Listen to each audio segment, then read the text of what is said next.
Hey fellow gardeners, if you've ever looked at your garden soil and wondered why some patches thrive while others struggle, the answer often comes down to one surprisingly simple, but frequently misunderstood, factor: the carbon-to-nitrogen ratio in your mulch. Today, we're going to unravel this mystery and show you how mastering mulch ratios can turbocharge your soil's fertility, structure, and overall vitality. Whether you're just starting out or have years of gardening under your belt, understanding this balance can be the secret sauce for exponential soil growth, and trust me, once you get it right, your plants will practically thank you.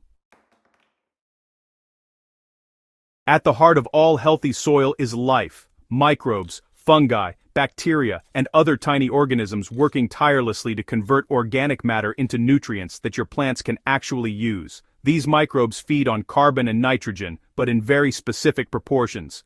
Too much carbon and your soil becomes sluggish, too much nitrogen and you risk nutrient burn or excessive microbial competition. The ideal carbon to nitrogen, or C to N ratio for most mulch applications, is roughly 25 to 30 to 1. This means 25 to 30 parts carbon for every 1 part nitrogen. Why?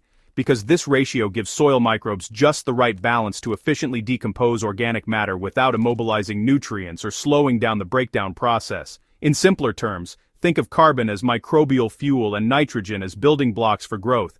Too much fuel without building blocks, and microbes can't grow efficiently. Too many blocks without fuel, and the system burns out. Not all mulch is created equal. To get the carbon-to-nitrogen ratio right, you first need to understand what you're working with. Here's a breakdown of common mulches and their approximate C to N ratios. High-carbon brown mulches, media group, pile of dry leaves as mulch. Leaves spread over soil and gardening stock distribute equally. Leaves, straw, wood chips, sawdust, and shredded bark. These generally have a C to N ratio of 50 to 500 to 1, meaning they are heavy on carbon, and often need nitrogen supplementation. High nitrogen green mulches. Media group. Fresh grass clippings on soil, vegetable scraps in compost, coffee grounds spread in garden, green plant trimmings piled stock distribute equally, grass clippings, vegetable scraps, coffee grounds, and green plant trimmings. These tend to be low carbon, high nitrogen, with ratios around 10 to 20 to 1, which can provide a nitrogen boost to balance high carbon browns. The trick: mixing your high-carbon browns with high-nitrogen greens can create a near-perfect decomposition environment for soil microbes. For example, if you're layering a pile of autumn leaves, which are high in carbon, with fresh grass clippings, which are high in nitrogen, you're essentially creating a microbial feast. They'll break down faster, releasing nutrients that your plants can readily absorb, without leaving behind a pile of slow-rotting matter. When you apply mulch to your garden, you're not just covering soil, you're setting up a living, breathing ecosystem. Microbes and fungi immediately start colonizing the organic matter. But here's where C to N ratios become critical. If there's too much carbon, microbes scavenge the surrounding soil for nitrogen to feed themselves, temporarily tying up nitrogen that would otherwise go to your plants. This is called nitrogen immobilization. On the flip side, too much nitrogen can create an overactive microbial environment, leading to rapid decomposition but volatile nutrient loss. Essentially, your soil releases nutrients faster than your plants can absorb them. By hitting that 25 to 30 to 1 sweet spot, you're essentially giving microbes exactly what they need to thrive, break down mulch efficiently, and release nutrients steadily for your plants. Here's where the rubber meets the road. Understanding carbon-to-nitrogen ratios is important, but applying them effectively is what really makes the magic happen. First, let's talk about layering for balance. If you're using mostly high-carbon materials like wood chips or straw, go ahead and layer in some nitrogen-rich greens like grass clippings or kitchen scraps. Aim for roughly 2 parts brown to 1 part green for optimal microbial action. Next up, chop, shred, and break things down. Smaller pieces decompose faster because microbes can access more surface area. Shredding leaves or chopping up branches accelerates nutrient release and prevents those thick, slow breaking down layers that can smother your soil. Keep it moist, but not soggy. Microbes need water to break down organic matter. Too dry and decomposition slows, but too wet, and you risk anaerobic conditions, which means rotting instead of composting. Aim for a damp, sponge-like mulch texture. Now monitor your pile. If you're composting or building a mulch bed, check the temperature and the smell. A properly balanced mulch pile with the right carbon-to-nitrogen ratio will smell earthy. Sour or ammonia-like odors mean there's an imbalance, either too much nitrogen or not enough carbon. Just adjust by adding the opposite type to restore balance. Finally, time your mulch applications. Applying mulch at the right time is critical. Spring and early summer are perfect for high nitrogen greens because they support rapid growth.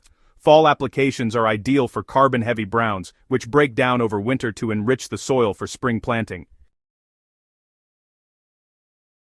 Once you're comfortable with the basic carbon-to-nitrogen ratios, you can really take your soil health to the next level with some advanced techniques. Let's start with hugel culture-inspired beds, layering logs and woody material, so, high-carbon stuff, with nutrient-rich greens, can create a living mulch that slowly decomposes over years, enriching your soil and retaining water. Then there's dynamic layering. Rotate carbon and nitrogen inputs seasonally.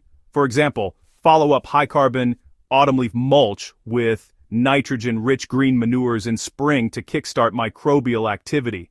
Another great tip is microbial inoculation. Boost decomposition by adding beneficial microbes or compost tea to your mulch. This really jumpstarts microbial activity, especially in soils that are lacking in life, giving your plants a head start. And don't forget soil testing for precision. Use simple soil tests to monitor nitrogen levels and adjust your mulch ratios accordingly. That way you're feeding the microbes, not starving them or overloading them. Here's how you know your mulch game is strong. Your soil feels loose and crumbly rather than compacted, your plants look vibrant and grow consistently without yellowing, your mulch decomposes steadily without forming an odor or dense mat, and earthworms and other beneficial soil life are abundant. If your garden soil shows these signs, you've nailed the carbon-to-nitrogen ratio and created an environment where microbial life thrives, driving exponential growth and fertility. But hey, even seasoned gardeners can slip up. Avoid these pitfalls. Over-reliance on wood chips alone. They're great for moisture retention, but without nitrogen, decomposition stalls, so mix in green material for balance. Don't skip the shred. Whole leaves or sticks decompose very slowly, so chop or shred for efficiency. Ignoring moisture levels is another big one. Too dry or too wet can drastically slow microbial activity. And don't neglect observation. Your mulch is a living system. Watch, smell, and adjust as needed. Correcting these issues ensures your soil remains a powerhouse for years to come.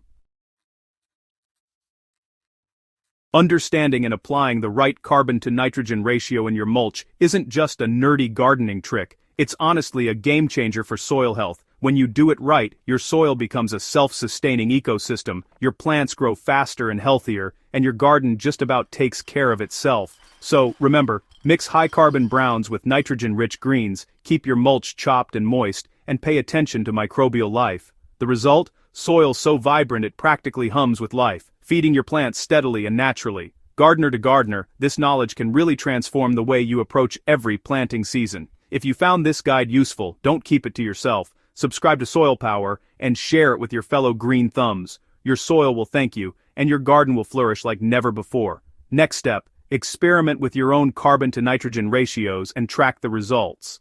Take notes. Observe changes in soil structure, plant growth, and microbial activity. Then, adjust. Over time, you'll develop a sixth sense for soil health that no store-bought fertilizer can replace.